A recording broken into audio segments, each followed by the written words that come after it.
So inductocene, it is a precision measuring device. Its principle of operation is similar to that of a resolver with a very large number of stator poles P rather than 2 and with only one rotor coil. P is the number of stator poles.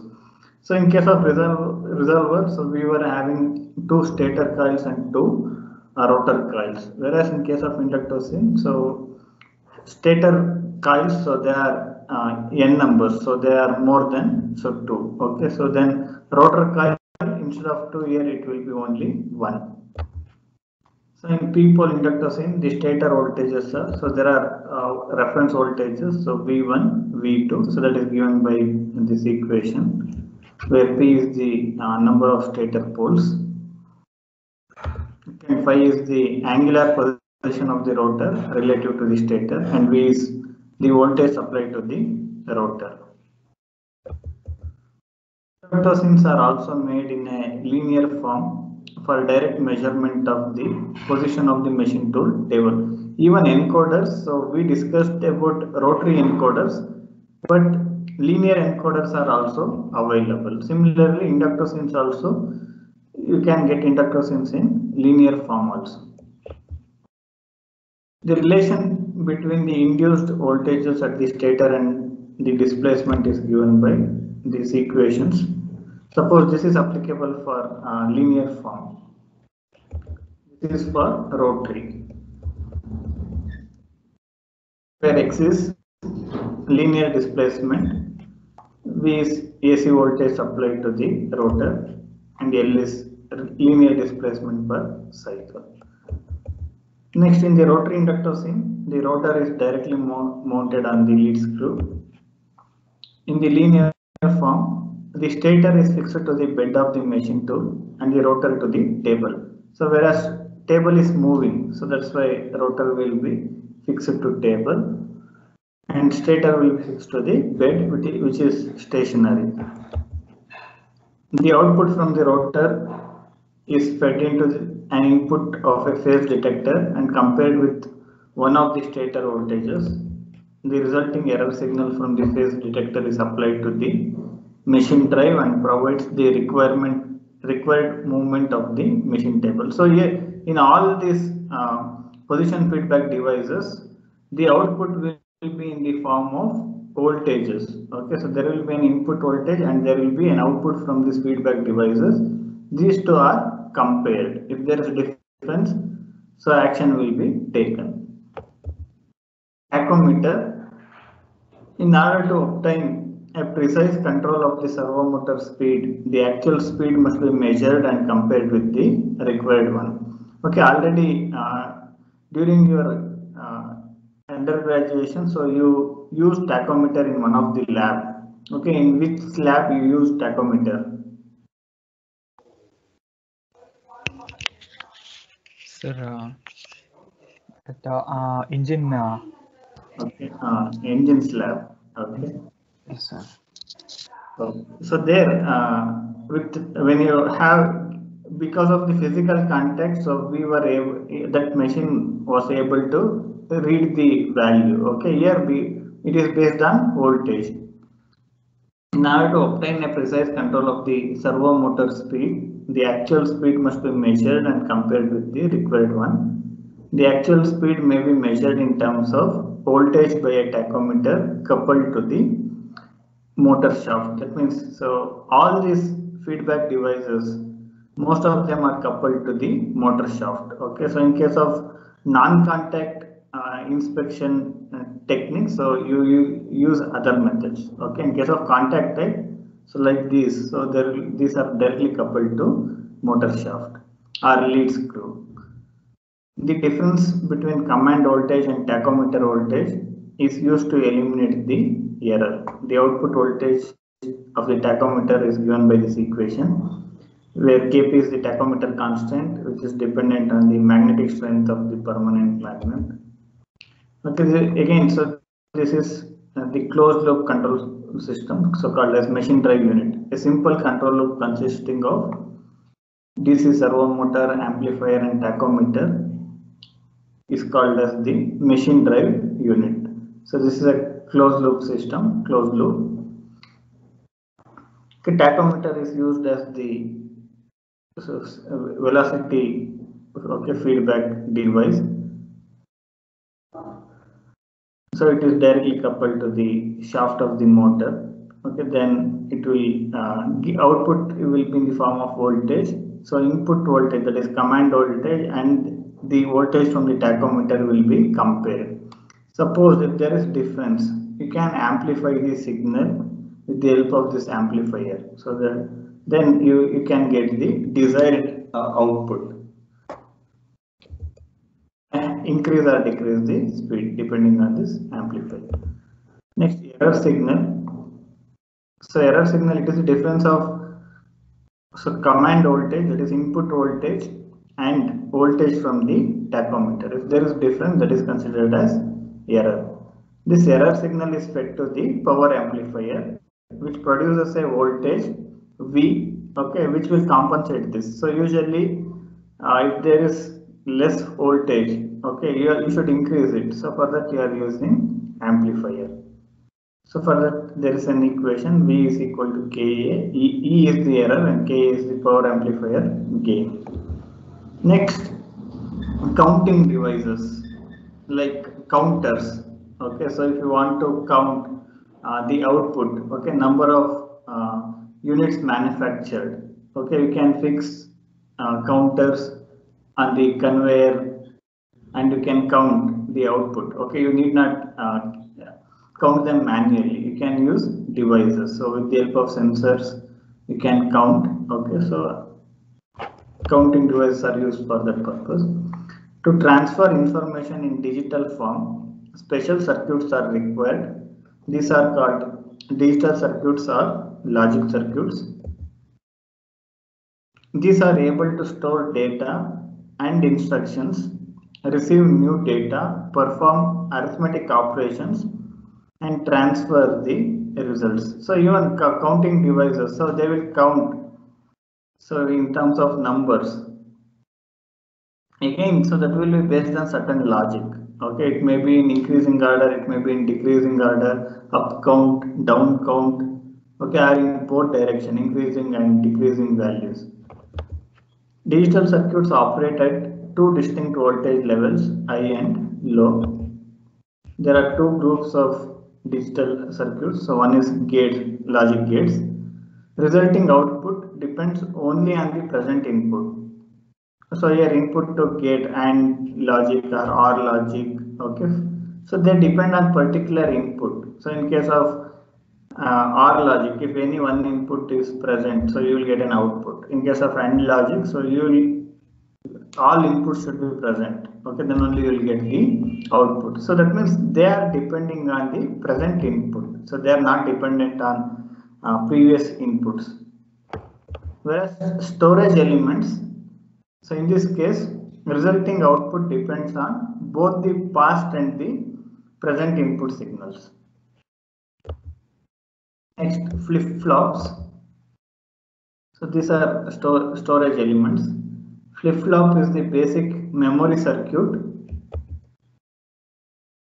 It is a binary storage device, so that has two distinct stable states, set and reset. So set is denoted by 1 and reset is denoted by 0. Okay, so if you are using any machine, quite often, so you will use the button called reset. So that means all the values will become 0.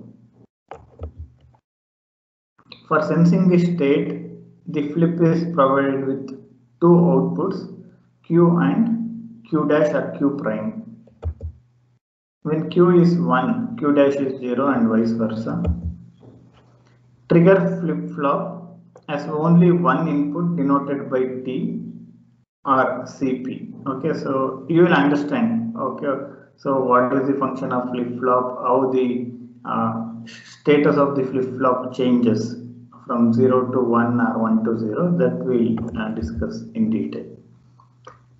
Flip-flop, it changes its state each time when the input is triggered by a pulse or by the falling gates. Falling gates means, so it is a transient change between 1 to 0 logic level. Okay, this is very important. So you will understand when we discuss about the working of these flip-flops in counter. Okay, so it changes its state each time when the input is triggered by a pulse or by the falling edge of the input signal. Flip-flops are the basic elements of registers and counters which are used in NC systems. Registers consist of groups of identical flip-flops and are used to store binary information. The binary number 1001 can be represented by a setup of 4 flip-flops called a 4-bit register. So here for each bit, so there will be a flip-flop. So that is the basic element. So in case of these registers and counters. Okay, again, so these registers are used to store the incremental positions in NC systems. Okay, and again they work based on these flip-flops. So it is a 4-bit register because so it consists of sets of 1001. So there are 4. Okay, so that's why it is a 4-bit register. A 4-bit register can store a maximum of 16 different binary words. That means so it is 2 power n. Okay, 4-bit register means 2 power 4. So you will get 16 different binary words. So if it is a 4-bit register, it can represent from 0 to 15. Even for in order to store 0, so 1 bit is required. Okay, so that's why it includes 0 also. 0 to 15 can be represented by a 4-bit register. Next, counters. Okay, consider a counter. This is a 3-bit binary counter. Again, flip-flops are basic elements for counters. Since it is a 3-bit binary counter, it consists of 3 flip-flops. Okay, this is 1 flip-flop, this is second, this is third. A, B, C. So now, so in counter there are different types. Okay, based on different criteria, we have types of counter that we will discuss later. Now this is a 3-bit binary counter. It consists of 3 flip-flops, and input will be provided by this clock. Okay, and this is a reset button. Okay, if you press this, so the content of all the flip-flops will go to 0 state. Okay, that is clear, like reset button. Okay, so clock. So already we discussed the status of the flip-flop changes when it receives a pulse. Okay, if it receives electric pulse, the status of the flip-flop will change. If it is 0, it will change from 0 to 1. If it is 1, it will change from 1 to 0. That is one possibility. The status of the flip-flop will change when it receives an input pulse. Okay, or when this falling edge phenomenon happens. Okay, falling edge means so it is a transient change between 1 to 0 logic level. So what do I mean by this? That we will understand. So now what you should know is the status of the flip-flop will change when it receives a pulse input or when there is falling edge. Falling edge means so change from 1 to 0 logic level. Okay, now you can understand what do I mean by falling edge. Okay, with the help of this table. Initially, so if you reset it, okay, clear, that means so the status of all the flip-flops, that is if you consider the elements, so we are considering trigger flip-flop which consists of only one element. Okay, so we are considering these 3. So the output is connected to input of next flip-flop. Okay, so this output Q is the output. So the output is the is connected to input of second flip-flop. So the output of second flip-flop is connected to input of third flip-flop. Okay, that is one thing. Next, consider the status of initial status. So initially they are in reset mode. That means so all this queue status of this queue is 0. Okay, when you give an input, so if you give 1 pulse input, okay, so when this flip-flop receives a pulse input, the status will change from 0 to 1. Okay, so here you can see, so after 1 pulse input, okay, so if you give 1 pulse input, now the status of QA, that means this status, since Q is connected to QA and this CP, so here also status will change to 1. It is because of the pulse, 1 pulse input. Okay. Next, so here the status of this flip-flop changed from 0 to 1. Initially it was 0, now it changed from 0 to 1. Okay. So now, so this is the input to second flip-flop, but here the condition will not change. It will become 0 and it will also remain 0 because 0 to 1 is not falling edge. Falling edge means, so for example, falling edge, okay, if we call it as FP, falling edge. So it will happen when there is a transient change from 1 to 0. But here it is 0 to 1. This is not falling edge. Okay. So you give 1 pulse input with the help of the clock. Then the status of the flip-flop will change from 0 to 1. So QA will be 1. Next, because the status of flip-flop 1 changes from 0 to 1, so it will not have an impact on status of flip-flop 2 and 3. So it will be 0, 0. Okay, next, when you give the second pulse, second input, okay, so you will provide 1 more input. Next, now the status of this flip-flop is 1 because of the first pulse. Okay, input of 1 pulse, the status of the flip-flop A changes from 0 to 1. Now it is 1. When you give second pulse input, the status change from 1 to 0. The status of first flip-flop changes from 1 to 0. Okay, so this is called as falling edge. When the status of previous flip-flop changes from 1 to 0, even that will be an input which will result in change in status of next flip-flop. Okay, now when you give second pulse input, the status of first flip-flop change from 1 to 0. 1 to 0. Okay, so this is called as falling edge. So here if you observe falling edge, so the status of trigger flip-flop changes its state each time when the input is triggered by a pulse or by the falling edge. Falling edge means transient change between 1 to 0 logic level of the input signal. So input signal to the second flip-flop is provided by output of the first flip-flop.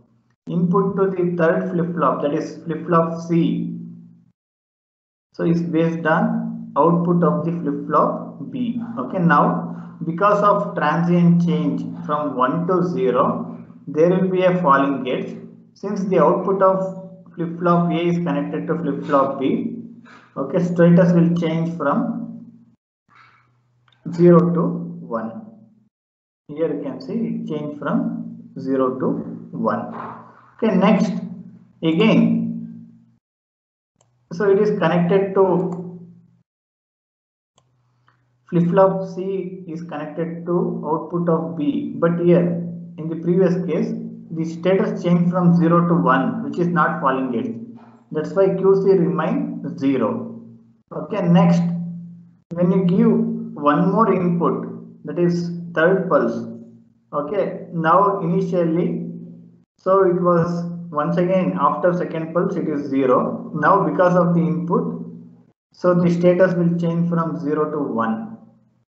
Okay, next, so initially also it is 0 to 1, it is not falling gates. If there is no falling gates, so it will not having any impact on the status of flip-flop 2. So it will be 1 only. Okay. So here also, so if it is 1 only, so then that will not have having impact on flip-flop C. So it will be 0. So andre ಏನಂದ್ರೆ, so ಇಲ್ಲಿ flip-flop status change ಆಗಬೇಕು ಅಂದ್ರೆ either it may be because of pulse input, ಇಲ್ಲ ಅಂದ್ರೆ so previous flip-flop ಇರುತ್ತಲ್ಲ ಅದು 1 to 0 change ಆದ್ರೆ, so that will act as input pulse. Okay, 0 to 1 change ಆದ್ರೆ ಆಗಲ್ಲ, ಅಥವಾ 1 ಇರೋದು 1 ಇದ್ರೂ ಆಗಲ್ಲ. Okay, so if you have any doubt regarding this, you can ask question. So ಅರ್ಥ ಆಯ್ತಾ?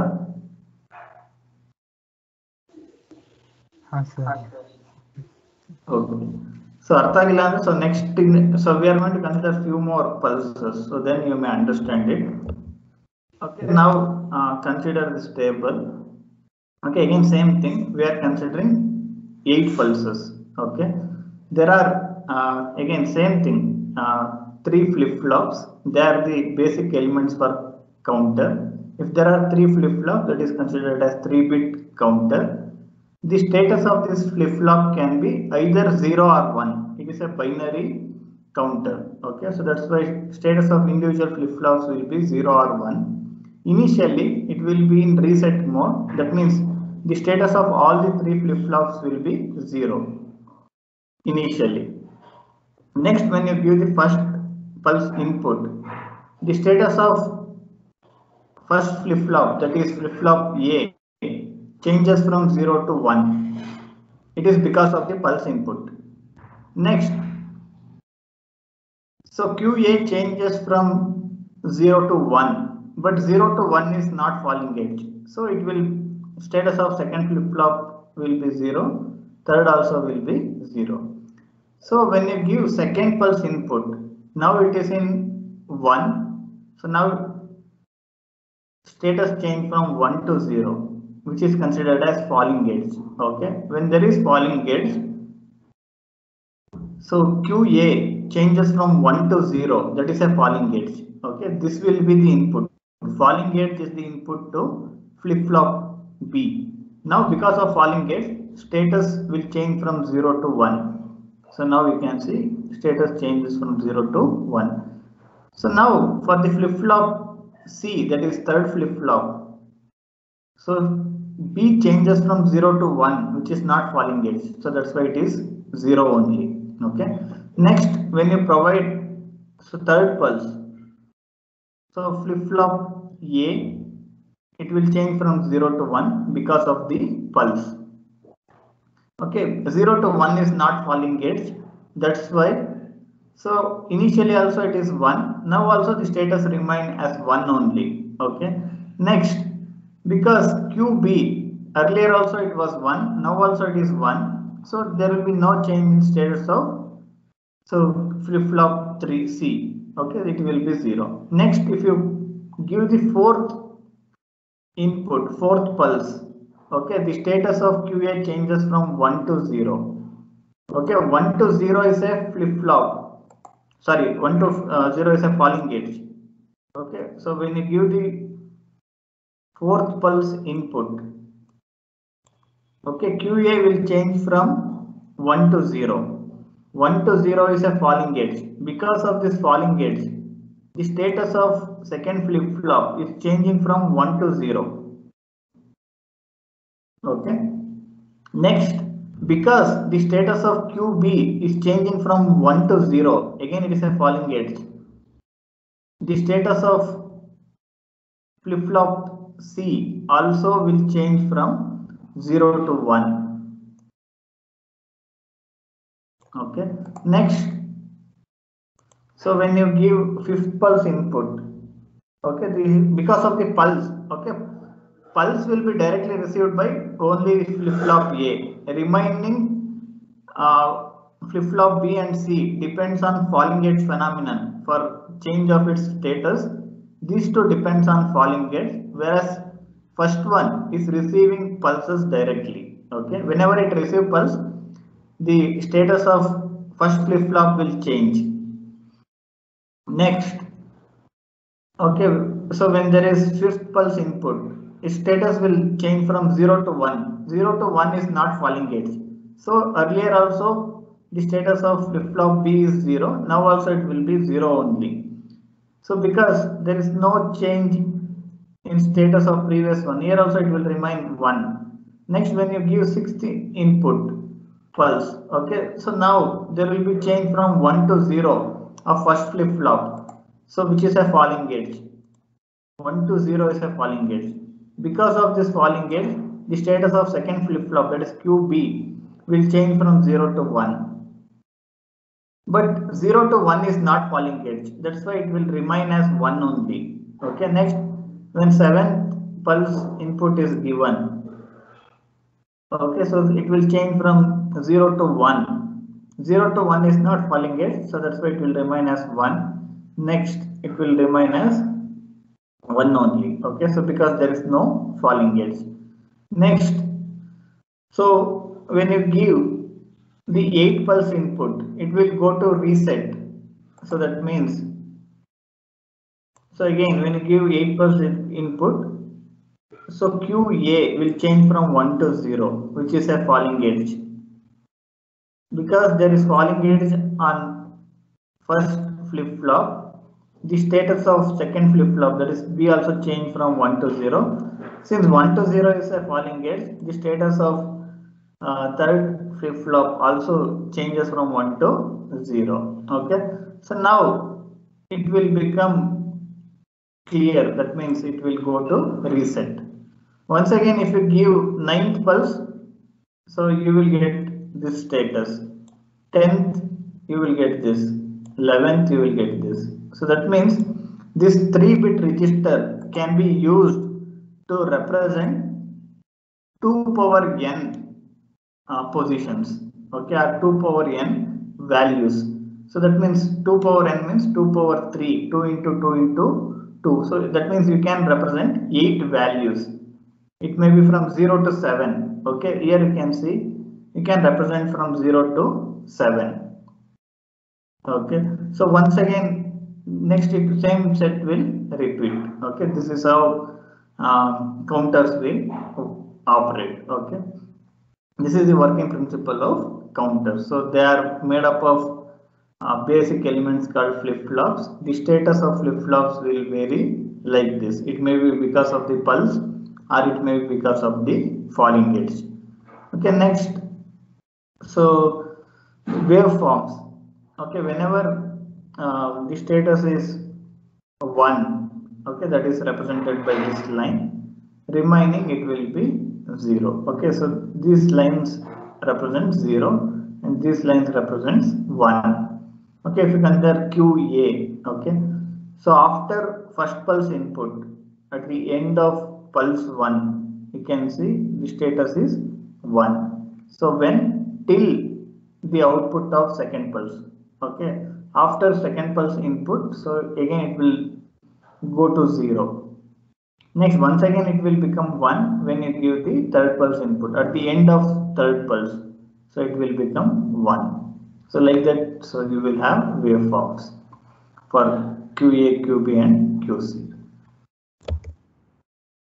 Next, so it consists of 3 trigger flip-flops. That means this 3-bit binary counter consists of 3 trigger flip-flops.